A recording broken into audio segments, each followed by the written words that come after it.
All right, church, we're just going to continue through the one another's. Maybe you see the difference of the background this week. Had the opportunity to be at the beach with family this week, and grateful that the Lord has been able to do that. And I wanted for us just to consider, this video will probably be shorter than most, but to consider one another's, very personal, even this week, as it's Philippians 2 verse 3. Let me read it to you. It says, "Let nothing be done through selfish ambition or conceit, but in lowliness of mind, let each esteem others better than himself. Let each of you look out not only for your own interests, but also for the interest of others." And so often we can think about our own interest prior to or before thinking of others. It is said that humility is not thinking of yourself as less than, just thinking of yourself as less, thinking of others more. And so Paul was in prison. He has wrote his first chapter of just the hope that he's had, even being in chains. And the book of Philippians itself is one of the most encouraging books in the Bible, and yet Paul is imprisoned.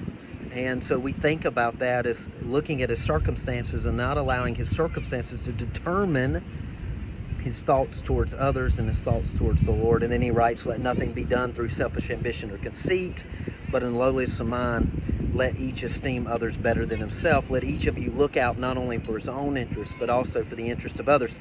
And as I got to thinking this week, I'm on vacation. It's very easy for me to put a vacation mentality on, where I'm only thinking about myself. I'm here to relax. I'm here to recharge. I'm here to do what I want to do, when I want to do it, on my own schedule.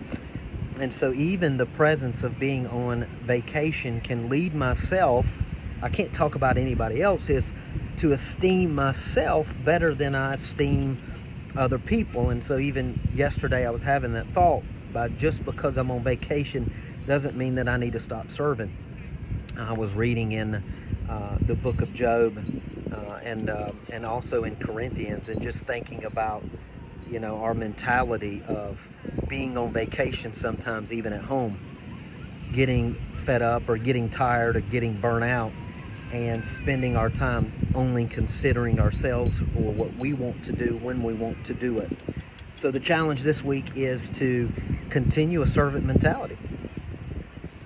Jesus never took vacation. He never took a day off. He never ended what his mission was. And we as believers are on mission to disciple others, to spend time pouring into others, and to spend time serving others for the cause in the name of Christ.